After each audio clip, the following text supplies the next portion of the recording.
Okay. नमस्ते, मैं हूँ राहुल और आप देख रहे हैं मेरा रुख। दोस्तों, आज एक बार हमारे साथ फिर से मेजर जनरल डॉक्टर राजन कोचर जी हैं। और लास्ट टाइम जब हम लोगों ने इनके साथ में वीडियो रिकॉर्ड किया था, लोगों ने उनके व्यूज़ को बड़ा अप्रिशिएट किया।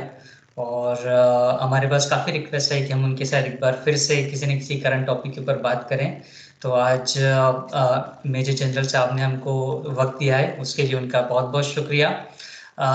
मेजर जनरल डॉक्टर राजन कोचर VSM मतलब विशिष्ट सेवा medal is a former MGAOC Central Command and presently Vice Chairman National Council of News Broadcasting। कुछ सर के जो अचीवमेंट्स हैं वो ये हैं कि he holds a post graduate degree in MBA, Masters of Management Studies and MSc Defense Studies। He has done active service in operational areas of Jammu and Kashmir and Northeast। He is a known domain expert in the matters related to the defense technology, Make in India, G20, international geopolitics, and defense matter. Sir is prolific writer. His recent book, Breaking the Chinese Myth, is a bestseller on Amazon. And General Kochar is also regular invitees on defense expert commentator on various news TV channels। And जैसा मैंने अभी वक्त बताया, sir को विशिष्ट सेवा medal मिला हुआ है राष्ट्रपति जी के हाथ से। इसके अलावा उन्हें global legend peace award, Netaji Subhash Chandra Bose award, Akhand Bharat Gaurav award, doctor APJ Abdul Kalam award, human rights achievement award and Ashoka honour award भी उन्हें मिला हुआ है। So sir, thank you very much. आपने हमारे व्यूअर्स के लिए एक बार फिर से समय निकाला, इसके लिए बहुत बहुत शुक्रिया। Thank you Rahul and Jai Hind to all your viewers and it's always wonderful to be on your show and discuss and whatever insights or whatever analysis I can make जो आजकल हमारे नेबरहुड में हो रहा है या हमारे वर्ल्ड में हो रहा है, जिससे भारतवर्ष में जिसका इम्पैक्ट होगा वो बहुत ज़रूरी है हमारे यंगर जनरेशन्स को जानना और उसको समझना। तो आपके शो के माध्यम से हम ये अचीव कर पाएंगे। Thank you sir. सर, मैं सबसे पहले आपसे बात करना चाहूँगा, जो एक बहुत बड़ा अचीवमेंट हुआ है भारत के लिए from a strategic point of view and एक बहुत बड़ी जियोपॉलिटिकल न्यूज़ भी है ये, कि रिसेंटली कतर ने हमारे शायद if I am not wrong 9 naval retired officers को उन्होंने डेथ पेनल्टी इशू करी थी। फिर उसके बाद इंडियन गवर्नमेंट ने इंटरवीन किया, फिर उसके बाद वो डेथ पेनल्टी को उन्होंने लाइफ सेंटेंस में कन्वर्ट किया। और फिर उसके बाद में इंडियन डिप्लोमेटिक चैनल थोड़ा और एक्टिव हुआ और फिर उसमें से 9 में से 8 लोग जो हैं वो अभी कल भारत वापस आए हैं। तो इस पूरे सीन को आप कैसे देखते हैं? कि राहुल, इस पे थोड़ा आपको करेक्शन है, 8 लोग थे। ओके। जैसे 7 वापस आए। ओके। तो इस पूरे डिप्लोमेटिक एक्शन को आप कैसा देखते हैं सर? आपके व्हाट्स योर टेक? देखिए, मैं ये चीज को मानता हूं कि ये एक डिप्लोमेटिक विक्ट्री है। आज भारत की जो छवि है और जो भारत जिस जो पॉलिटिक्स की वर्ल्ड स्टेज पर आने की कोशिश कर रहा है, उसकी एक रिकॉग्निशन या उसकी झलक हमको आज मिली है। और कतार जैसा देश जो नॉर्मली डेथ पेनल्टीज को ज़्यादा से ज़्यादा लाइफ इम्प्रिजनमेंट में कन्वर्ट कर देता है, बट इसको रिलीज करना तो एक ख्वाब की तरह है। और वो हमने अचीव किया है, पर उसके कुछ जो पॉलिटिकल कारण ये चीज़ आप देखेंगे कि वर्ल्ड जो पॉलिटिक्स में it is not a one-way traffic. It is a question of give and take. और मैं इसका थोड़ा बैकग्राउंड आपको देना चाहता हूँ। सबसे पहले मैं हमारा जो डायस्पोरा है कतर में, वो तकरीबन 8.5 लोग 8.4 लाख पीपल हमारे रिपैट्रिएट्स जो कतर में रहते हैं, वो कतर की इकोनॉमी को काफी कंट्रीब्यूट करते हैं। और आपको याद होगा कि फुटबॉल का जो वर्ल्ड कप हुआ था, फीफा राइट वर्ल्ड कप, उसमें भारत की जो कंपनीज है कतर में, उनका बहुत बड़ा योगदान था। और अमीर जो है, लीडर है, जो वहाँ के राजा, उसको बोल सकते हैं राजा की तरह है, वो अमीर ने उसको एक्नॉलेज भी किया था। दूसरा ये है कि भारत और कतर का जो बायलैटरल ट्रेड है वो ऑलमोस्ट $20 बिलियन का है। राइट। तो तीसरा इंपॉर्टेंट है कि जो भारत में फॉरेन डायरेक्ट इन्वेस्टमेंट होती है, एफडीआई हम जिसको बोलते हैं, तो Qatar is the 4th largest country which contributes to FDI in India. तो चौथा इंपॉर्टेंट है कि हमको हमारा जो एलएनजी की रिक्वायरमेंट है, गैस की रिक्वायरमेंट है, वो तकरीबन 40% हमारी जो रिक्वायरमेंट है हम कतर से लेते हैं। ओके। और हाल ही में कुछ दिन पहले ही हमने ये गैस एग्रीमेंट को हमने रिन्यू किया है काफी सालों के लिए। तो इसका मतलब है कि अगर आप बायोफ्यूल भी आ जाए या कोई ऑल्टरनेटिव भी आ जाए, तो एटलीस्ट कटर को एक कैप्टिव मार्केट इंडिया में मिलती है कि हम उनसे गैस लेते रहेंगे। तो उनकी जो इकोनॉमी है वो अफेक्ट नहीं करती, क्योंकि आज जो इतने जो इश्यूज सामने आ रहे हैं, जैसे कि क्लाइमेट चेंज का एक इशू है, जिसकी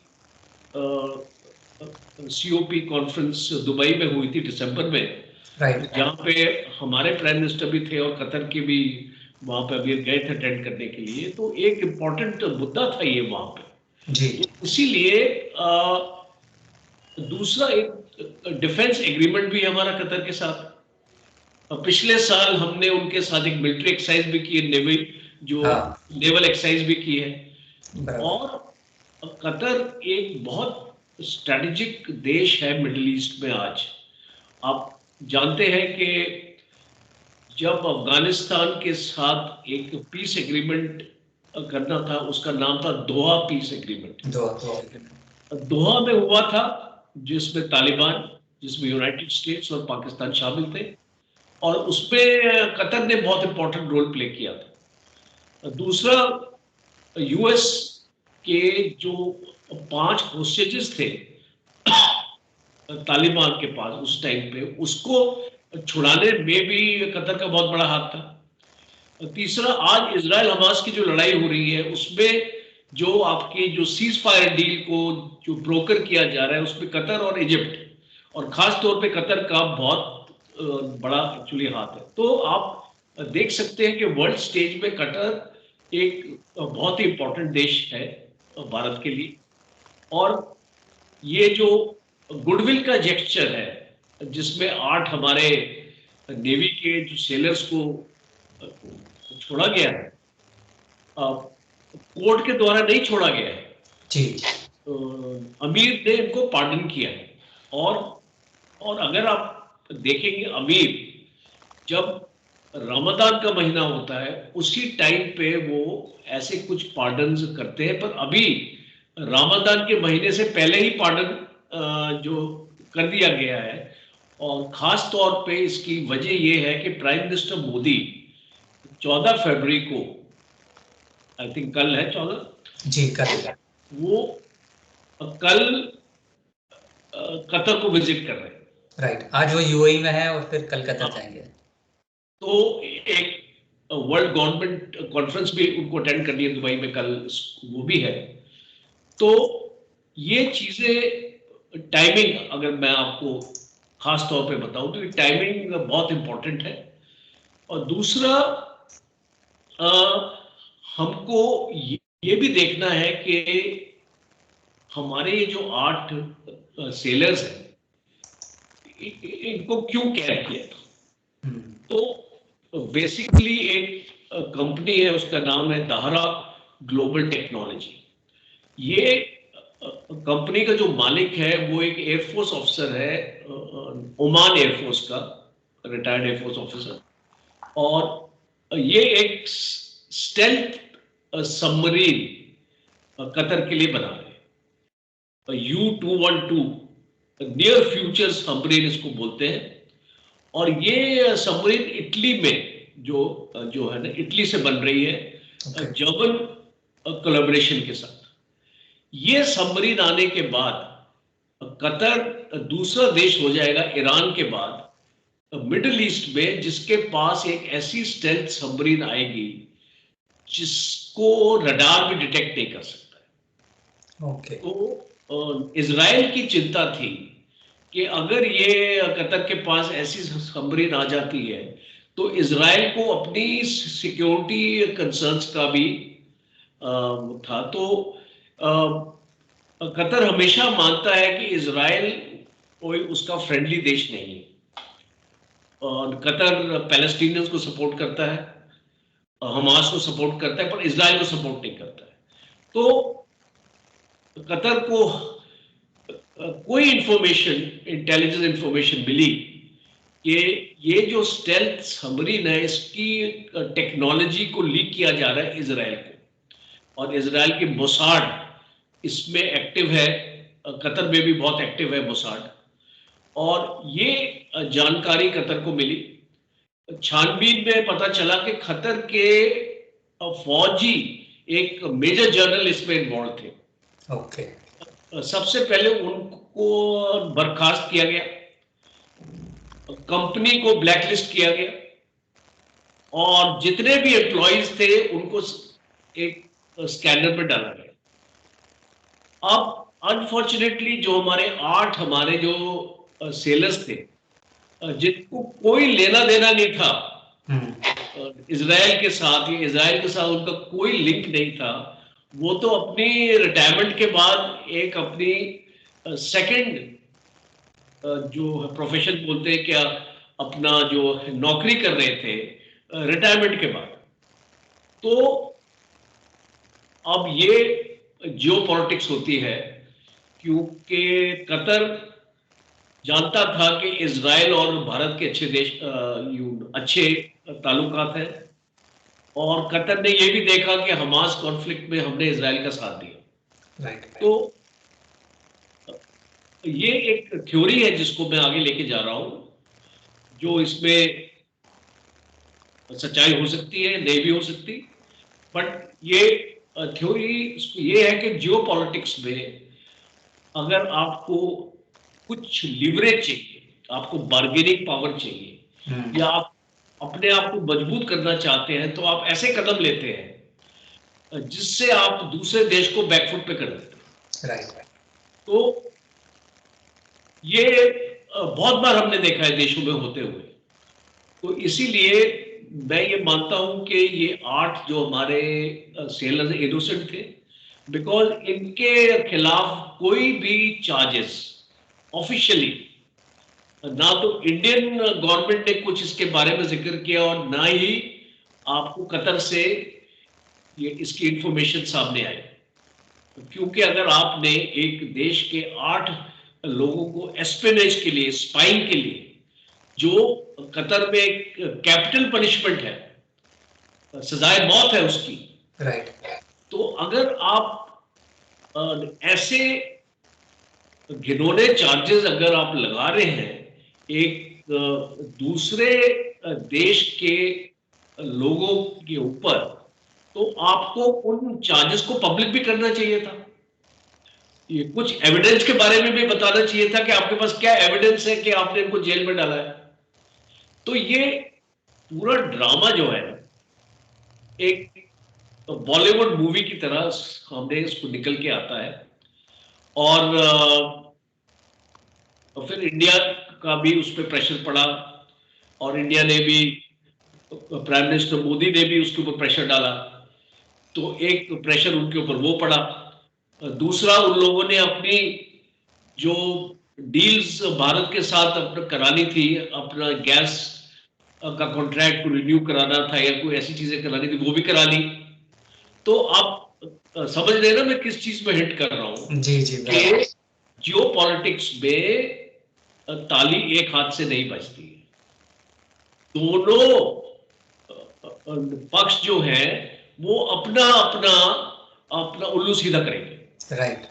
हमको अब हमारे बंदे चाहिए तो उनको गैस चाहिए थी कि हमसे गैस आप लेते जाओ, आप हमसे एग्रीमेंट्स अपना करते जाओ, हमारी इकोनॉमी को सस्टेन करते जाओ।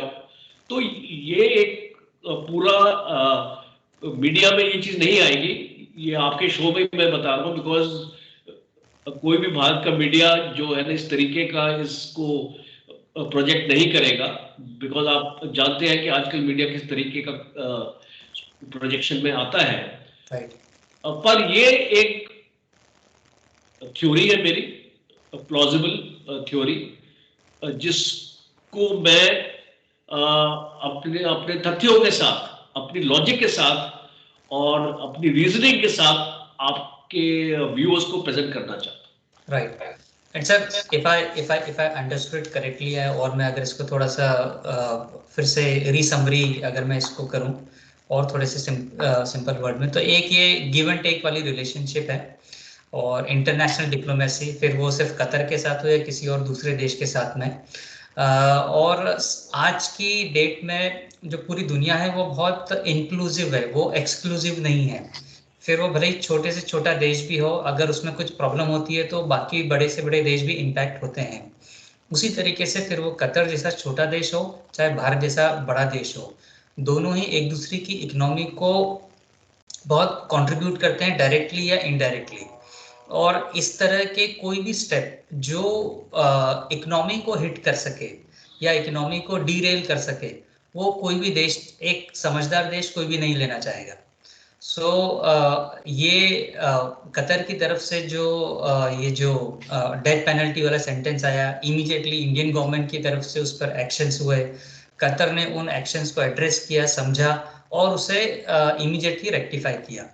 और एक बहुत ही वेल पॉलिश तरीके से जो बाहर एक सोफिस्टिकेटेड मीडिया में इसे प्रेजेंट करना था, उस तरीके से प्रेजेंट करके इसे रिलीज कर दिया गया, ताकि एक वेल पॉलिश्ड फॉर्म में ये स्टेटमेंट जाए कि फाइन, हम लोग रिलीज कर रहे हैं और हम लोगों ने उनको पार्डन किया है, माफ किया है। सो बिल्कुल आपने सही चीज़ों के ऊपर एनालाइज किया।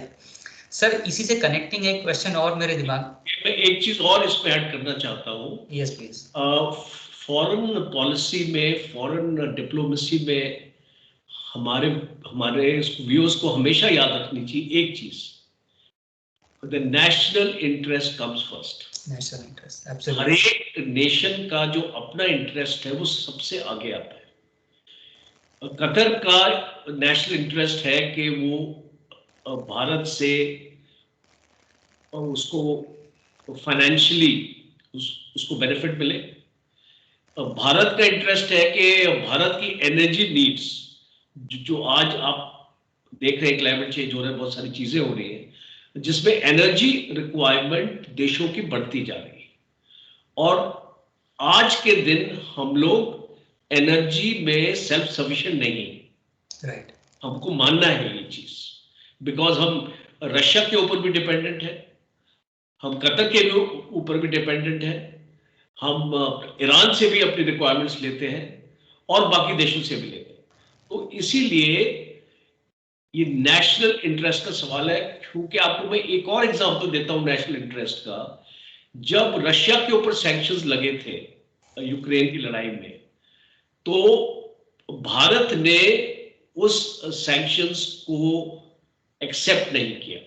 राइट। और भारत से उसको रशिया से ऑयल अपना लेता रहा at a much lower rate, $57 पर बैरल, जब मार्केट का रेट था $74 पर बैरल।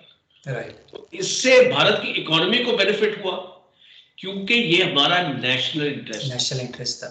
तो इसीलिए मैं ये चीज आपको इसलिए बता रहा हूं, बिकॉज व्यूज को अंडरस्टैंड करना चाहिए कि इसमें कोई गलत पॉलिसी नहीं है इंडिया की कि हमने ऐसा किया कतर के साथ।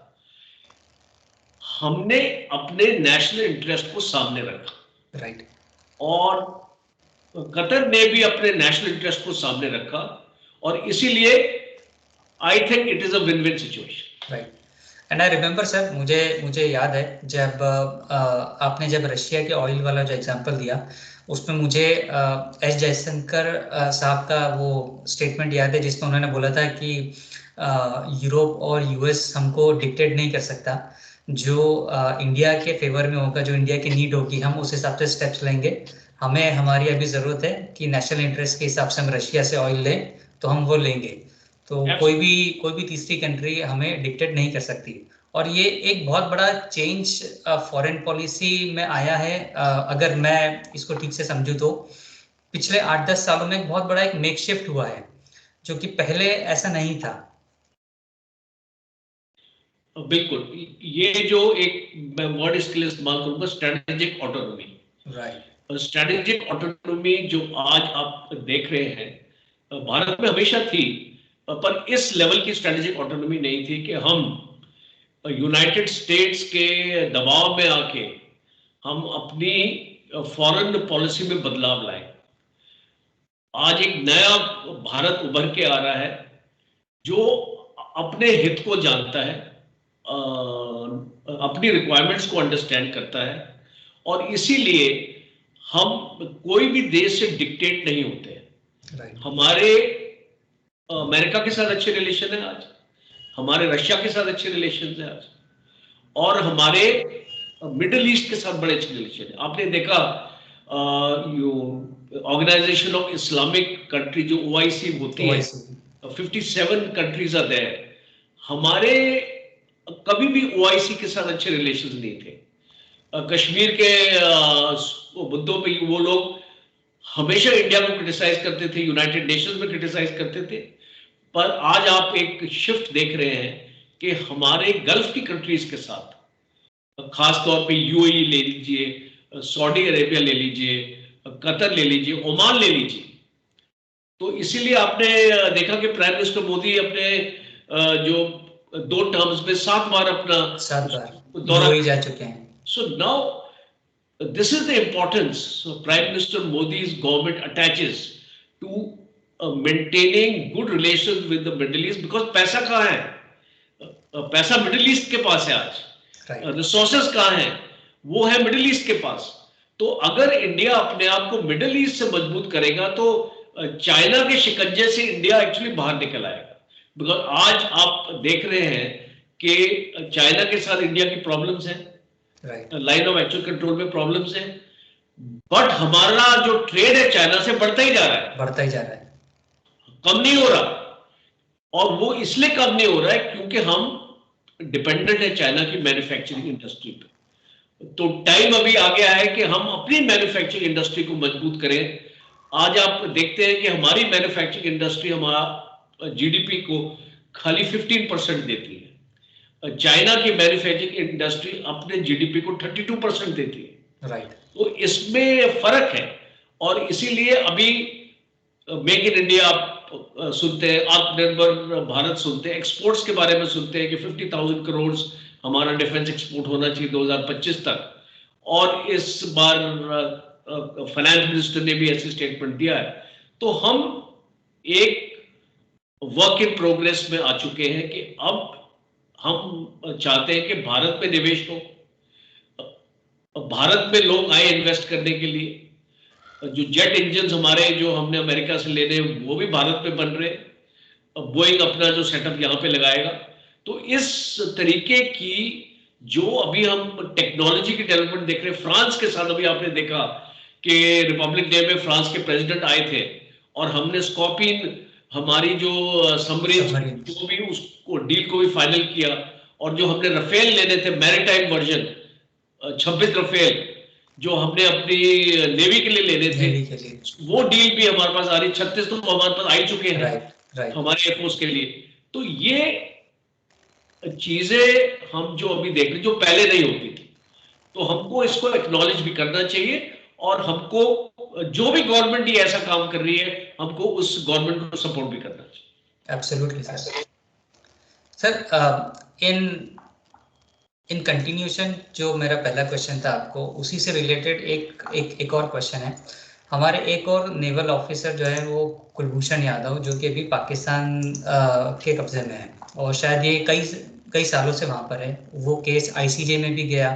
आईसीजे में भी इंडिया से जो सीनियर एडवोकेट है हरीश साल्वे जी, उन्होंने इंडिया का व्यू वहाँ पर प्रेजेंट किया और वो स्टेटमेंट भी इंडिया के फेवर में ही रहा। आईसीजे का जो जजमेंट था वो इंडिया के फेवर में ही रहा। तो क्या ऐसी ही कुछ चीजें हम लोग कुलभूषण यादव जी के केस में भी देख सकते हैं कि एक दिन पाकिस्तान भी इस पोजीशन में आए कि उन्हें रिलीज करे? देखिए, कुलभूषण यादव का केस काफी इंटरेस्टिंग है और एक्चुअली डिफरेंट है। पहले तो उसको ईरान में इन लोगों ने, पाकिस्तान की आईएसआई एजेंट्स ने उसको अगवा किया वहां से और पाकिस्तान के बलूचिस्तान में लेके आए और उसको ये दिखाया कि वो बलूचिस्तान से एक ही स्पाइंग कर रहे थे और भारत के लिए स्पाइंग कर रहे थे और पाकिस्तान की जमीन पे उनको पकड़ा गया। तो फर्स्ट टेक्निकलिटी इस केस की है कि कुलभूषण को बाहर से लाया गया, पाकिस्तान के बाहर से लाया गया और वो पाकिस्तान की जमीन पे नहीं थे और ये इंटरनेशनल कोर्ट ऑफ जस्टिस में भारत ने प्रूव भी किया। दूसरा, कुलभूषण को स्पाइंग के और एस्पिनेज के चार्जेस में आपने इसको जेल के अंदर किया और आपने इंडिया को उसका कॉन्सुलर एक्सेस नहीं दिया। तो दूसरी चीज थी कि हमने इतना उनके ऊपर प्रेशर डाला कि बाद में पाकिस्तान को काउंसलर एक्सेस देना पड़ा। तीसरा, पाकिस्तान ने एक वीडियो जारी किया था जो एक ऐसा वीडियो था जिसमें कुलभूषण बता रहे हैं कि वो अपना कबूल कर रहे हैं कि स्पाइंग कर रहे हैं, तो वो उनसे जबरदस्ती करवाया गया।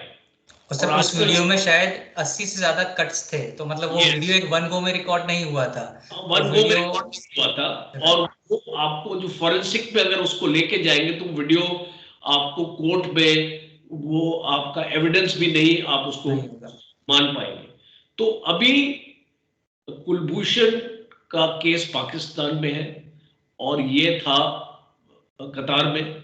तो कतार से हमारे अच्छे रिलेशन है, पाकिस्तान से हमारे नहीं है।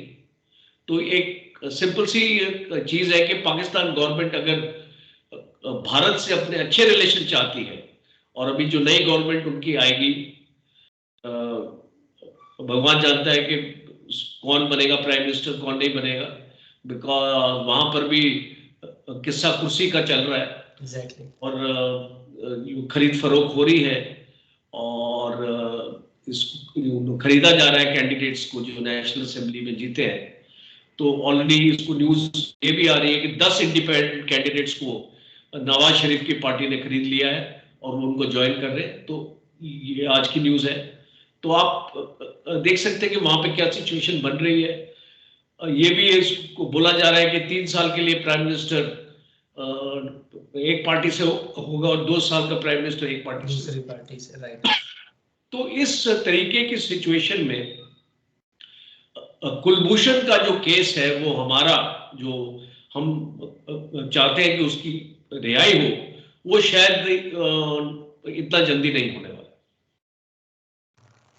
ओके सर, अभी आपने पाकिस्तान के इलेक्शन से रिलेटेड भी चीज़ें बताई, तो क्या इसके अंदर अभी हम जो ये बात हमेशा देखते हैं सुनते हैं कि पाकिस्तान आर्मी का एक बहुत बड़ा रोल रहता है और पाकिस्तान आर्मी के इन्वॉल्वमेंट के बगैर या रोल के बगैर वहाँ की सिविल गवर्नमेंट कुछ नहीं कर सकती।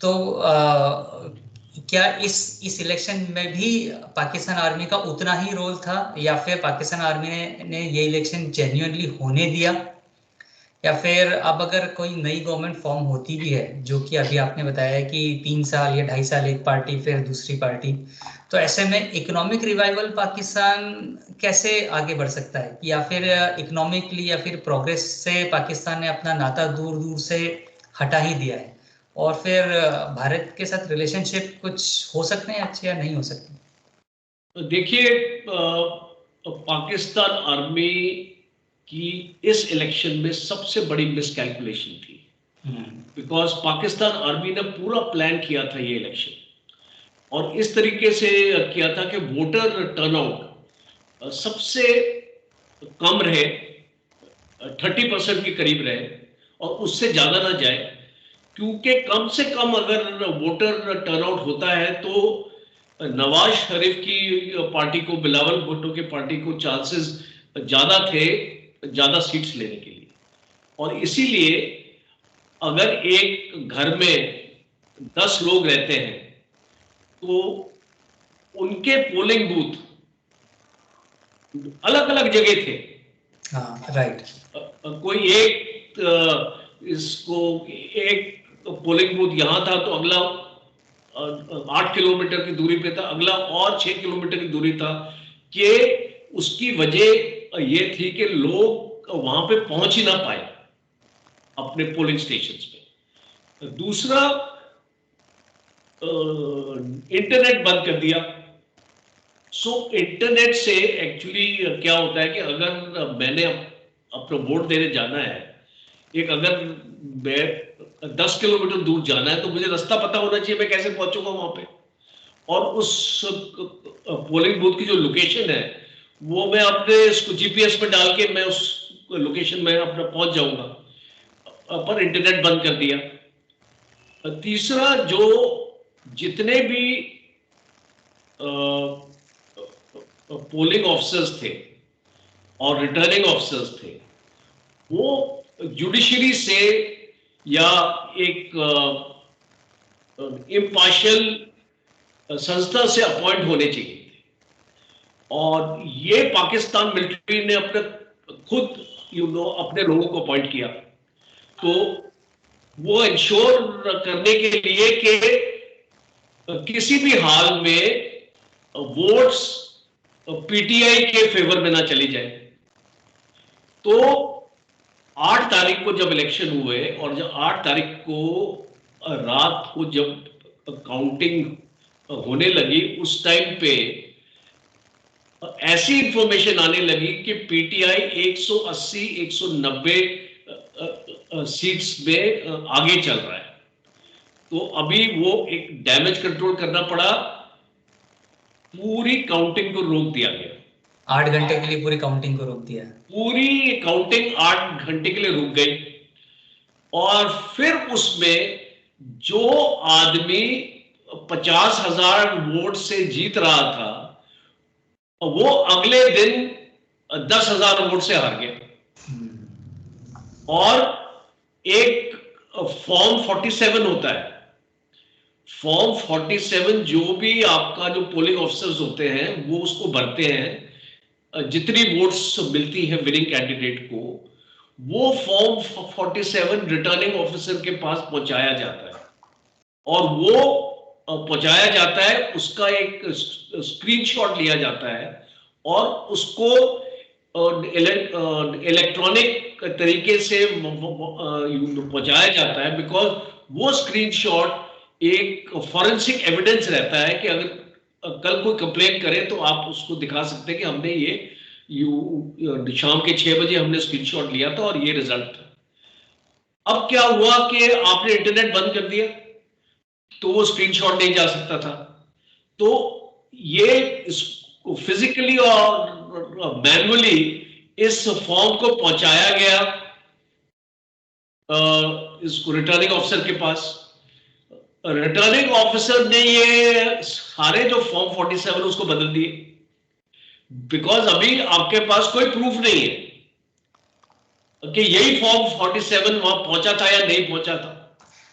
और फिर उसके बाद एक फॉर्म 48 बनता है जिसमें वो टोटल रिजल्ट उसको कंपाइल करके डिक्लेयर किया जाता है कि ये कैंडिडेट इतने वोटों से जीता है।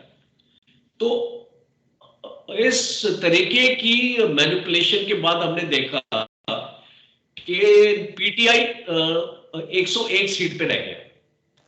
तो पाकिस्तान फौज का ये पूरा प्लान था कि पीटीआई को मेजॉरिटी ना मिले और उसका जो सिंबल उसको पहले ही निकाल दिया था, पहले निकाल दिया। और वो सारे इंडिपेंडेंस थे, इंडिपेंडेंस अपनी पार्टी बना नहीं सकते। वो पाकिस्तान आर्मी जानता था कि ये इंडिपेंडेंस आइसोलेटेड हो जाएंगे और कुछ इंडिपेंडेंस को हम खरीद लेंगे, और वही हुआ। और अभी कोई भी पार्टी को एब्सोल्यूट मेजॉरिटी नहीं मिली। ये पाकिस्तान का प्लान एक्चुअली फेल हो गया, बिकॉज पाकिस्तान का प्लान था कि नवाज शरीफ की पार्टी को मेजॉरिटी में लेके आना। वो एक्चुअली फेल हो गया बिकॉज बिलावल भुट्टो के ऊपर भी पाकिस्तान की फौज को वो नहीं है, कॉन्फिडेंस नहीं है कि वो जो भी फौज चाहेगी वो मानेगी। आप जानते हैं कि बेनजीर भुट्टो को असैसिनेट किया था पाकिस्तान की फौज ने, ना, तो उसको भुट्टो की फैमिली के साथ तो कोई अच्छे रिलेशन नहीं रहे पाकिस्तान फौज के लिए। और ये उनके एक्चुअली फादर, उनके साथ भी ऐसे ही हुआ था। तो ये जो कहानी है पाकिस्तान पॉलिटिक्स की, ये एक फौज की पूरी प्लानिंग थी जो सक्सीड नहीं हो पाई, पर अब उसको वो एक डैमेज कंट्रोल एक्सरसाइज करके सक्सीड करवा रहे हैं, और वो इंश्योर करेंगे कि पीटीआई के पास अभी इनके पास 21 दिन का टाइम होता है। उनकी जो ओथ होगी वो होगी 29 फरवरी को, जिसमें इसको पाकिस्तान का प्राइम मिनिस्टर का सिलेक्शन होगा by votes in the house. तो ये अभी इंश्योर हो रहा है पाकिस्तान आर्मी का, और सुप्रीम कोर्ट भी पाकिस्तान आर्मी के साथ है, क्योंकि सुप्रीम कोर्ट के जितने भी जज होते हैं वो पाकिस्तान की फौज के रिकमेंडेशन के बिना नहीं बनाए जाते। तो ये पूरे जुडिशियल सिस्टम को पाकिस्तान की आर्मी ने कंट्रोल कर रखा है। दूसरा एक इंपॉर्टेंट ऑब्जर्वेशन है जो आपके व्यूअर्स को जानना बहुत जरूरी है, जो पाकिस्तान का आर्मी चीफ है वो एडवाइजरी मेंबर होता है स्पेशल इन्वेस्टमेंट फैसिलिटेशन काउंसिल का। ये एक ऐसा काउंसिल है जो डिसाइड करता है कि पाकिस्तान में फॉरेन डायरेक्ट इन्वेस्टमेंट कौन करेगा और कितनी करेगा। तो आप मान के चलिए कि पाकिस्तान की जो आर्मी चीफ है वो इसको भी कंट्रोल करता है। तीसरा, पाकिस्तान में जितनी भी पब्लिक सेक्टर अंडरटेकिंग्स है, रेलवे से लेके, कंस्ट्रक्शन कंपनी से लेके, ट्रांसपोर्ट कंपनी से लेके, वो सारी कंपनीज को पाकिस्तान के रिटायर्ड सीनियर ऑफिसर हेड करता है। तो पूरा जो शिकंजा है और अपने पंजों के साथ पाकिस्तान ने ये पॉलिटिकल प्रोसेस को और देश के चलाने के लिए बिहाइंड द सीन्स पाकिस्तान की फौज ने ऑर्केस्ट्रेट अपना कर रखा है। हर एक इलेक्शन में हम ये देखते हैं, आज तक 1970 में पाकिस्तान का पहला इलेक्शन हुआ था, 1947 से 1970 तक पाकिस्तान में मिलिट्री रूल था। 1970 के बाद पाकिस्तान के इलेक्शन होने लगे, और आप जानते हैं कि 71 में क्या हुआ। अवामी लीग उधर बनी पाकिस्तान में, तो उसको बनने नहीं दिया, और तभी बांग्लादेश की लड़ाई हुई। तो हमने ये चीज देखी है पाकिस्तान में दोहराई जाती है, और इस बार भी हम देखेंगे कि अभी आज शाम की इंफॉर्मेशन है कि लोग सड़क पे आ चुके हैं और इसको डेमोन्स्ट्रेशन कर रहे हैं। पीसफुल हो रहा है, इसको वायलेंट नहीं है डेमोन्स्ट्रेशन, और लोगों पे बहुत गुस्सा है पाकिस्तान में आज, बिकॉज एक डेमोक्रेसी का आपने उसको मौत के घाट उतार दिया है। यूनाइटेड स्टेट्स की भी स्टेटमेंट आई है कि हम वेलकम करते हैं कि जो भी कोलिशन गवर्नमेंट आए बट हम चाहेंगे कि जितने भी ये जो रिगिंग के जो केसेस है इनको इन्वेस्टिगेट किया जाए। वो तो कहने की बात है, बिकॉज कोर्ट ने तो रिजेक्ट कर देने सारे केसेस। आज की न्यूज यही है कि इसको कोर्ट ने रिजेक्ट कर दिए सारे केसेस। तो अभी आने वाले वक्त में हम देखेंगे कि पाकिस्तान में एक फ्रैक्चर्ड मैंडेट आया है, और जो इस तरीके की जो गवर्नमेंट जो पाकिस्तान में बनेगी, मुझे नहीं लगता कि आईएमएफ भी उसको सपोर्ट करेगा। बिकॉज आज पाकिस्तान को आईएमएफ ने $3 बिलियन का लोन दिया है, और पाकिस्तान ने आईएमएफ से 23 बार ये लोन लिया है, और भारत ने 1993 के बाद आईएमएफ से एक भी पैसे का लोन नहीं लिया, एक भी पैसा का लोन नहीं लिया। फर्क आप देख सकते हैं दोनों की इकोनॉमी में। तो आईएमएफ को $1.2 बिलियन दिए थे पिछले साल जुलाई में, और जो नेक्स्ट इंस्टॉलमेंट थी वो भी मिलनी थी मार्च के महीने में। बट इसको मुझे लगता नहीं है कि आईएमएफ पाकिस्तान को बेल आउट करेगी अगर इस टाइप की गवर्नमेंट होगी, बिकॉज आईएमएफ की कुछ कंडीशंस थी लोन देने के लिए। एक तो इस लोन का इंटरेस्ट आप जानते कितना है? 31%। 31%? हाँ। Oh my God. और ये पूरा जो लोन है, पाकिस्तान का जो बजट का हिस्सा है, वो ऑलमोस्ट 40% बजट जो है वो इस लोन की इंस्टॉलमेंट देने में लग जाता है। Right. And sir, if I am not wrong, IMF ने पाकिस्तान गवर्नमेंट को ये भी बोला था कि आप अपने कॉस्ट कटिंग कीजिए, और कॉस्ट कटिंग के साथ उन्होंने ये भी बोला था कि आप आर्मी का बजट भी कम कीजिए और इतनी बड़ी आर्मी को भी कम कीजिए। पर पाकिस्तान ने बोला कि नहीं, हम आर्मी और आर्मी के बजट से कोई कॉम्प्रोमाइज नहीं करेंगे, बाकी चीजों में हम टैक्स बढ़ा देंगे, सब कर देंगे। तो आज जो पेट्रोल हमारे यहाँ पे 100 रुपए लीटर मिलता है, वो पाकिस्तान में 300 रुपए लीटर मिलता है। और जो सब्जी हमारे यहाँ 20 रुपए 25 रुपए किलो मिलती है, वो शायद वहाँ पे 300 400 500 रुपए किलो मिलती है। और जो इन्फ्लेशन हमारे यहाँ 4% के आसपास है, वहां पर 38% है। सो ये एक कहीं भी किसी भी कंडीशन किसी भी लेवल से वो एक सही रास्ते पे जाता हुआ नहीं दिख रहा है। देखिए, आईएमएफ ने पाकिस्तान को बोला था कि आपका जो बैंकिंग इंटरेस्ट है वो 22% होना चाहिए। अगर आप बैंक से कोई पैसा लेते हैं तो आपको 22% उस पर इंटरेस्ट देना पड़ेगा। 22%। और जितनी भी सब्सिडीज है जो पाकिस्तान ने लगा रखी थी वो आपको रिमूव करनी पड़ेगी।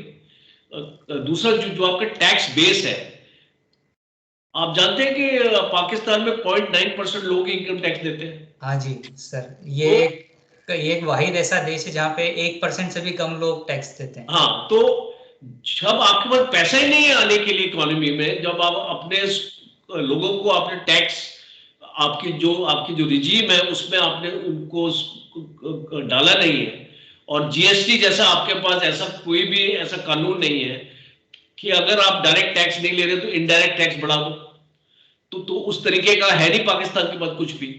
और पाकिस्तान की सारी इंडस्ट्री वहां पे फेल हो, ऑटोमोबाइल इंडस्ट्री फेल हो चुकी है पाकिस्तान में, बंद है फैक्ट्रीज वहां पे, कोई रेवेन्यू नहीं है।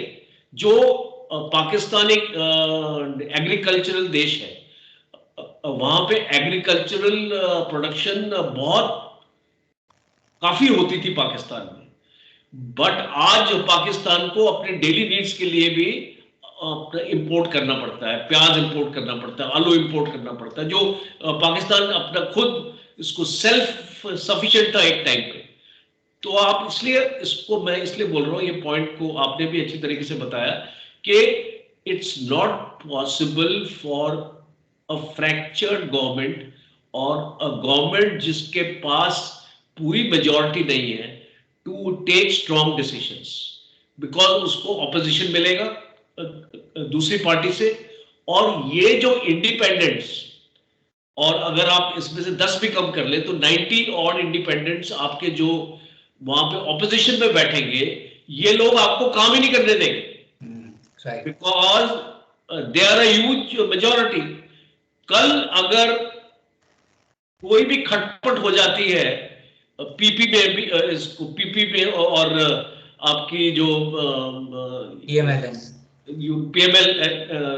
PMLN में, तो ये फिर पीटीआई के जो इंडिपेंडेंट्स हैं ये नो कॉन्फिडेंस मोशन ला देंगे, गवर्नमेंट आपकी कोलैप्स हो जाएगी 2 साल के अंदर।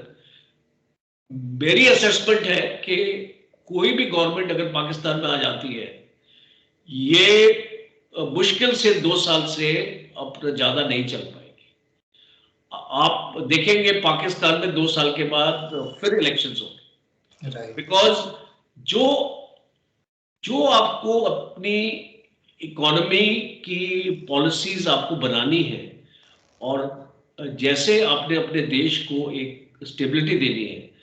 फॉर एग्जांपल मैं आपको बताता हूं, अभी जो गवर्नमेंट आई थी 1.5 साल के लिए चली और फिर उसके बाद केयरटेकर गवर्नमेंट आ गई। ये 1.5 साल में इस गवर्नमेंट ने क्या अचीव कर दिया मुझे बताइए। तो 5% इंप्रूवमेंट, 10% इंप्रूवमेंट भी अचीव किया होता तो मैं मानता था। एग्जैक्टली। इनफैक्ट जहां पर इमरान खान ने छोड़ा था वो वहां से और नीचे ही लेके गए हैं कंट्री को। तो ये एक इंडिकेटर है, एक जो एक बेंचमार्क है जिसको हम बोलते हैं, एक बैरोमीटर है पाकिस्तान की गवर्नमेंट का परफॉर्मेंस का, और मुझे नहीं लगता कि आने वाले वक्त में इस पर कोई इंप्रूवमेंट होने वाली है। राइट, बिल्कुल ऐसा ही है। पर I hope let us hope कि क्योंकि वो हमारा एक नेबरिंग कंट्री है और नेबर अगर डिस्टर्ब होता है तो कहीं ना कहीं इनडायरेक्टली हमें भी कुछ ना कुछ इम्पैक्ट हो सकता है। So let's hope and wish कि कहीं ना कहीं वन फाइन डे वो भी एक सही रास्ते पर चलें, एक रिवाइवल की तरफ आगे बढ़ें और एक प्रोग्रेस की तरफ आगे जाएं। सो इस होप के साथ सर आज आपके समय के लिए बहुत बहुत शुक्रिया। धन्यवाद। और आपने वापस बहुत अच्छे से पूरे डिटेलिंग में सारी चीज़ें समझाई और आई एम श्योर ये व्यूअर्स के लिए एक अच्छा इंसाइट होगा, अच्छा नॉलेज होगा जो उन्हें मिलेगा।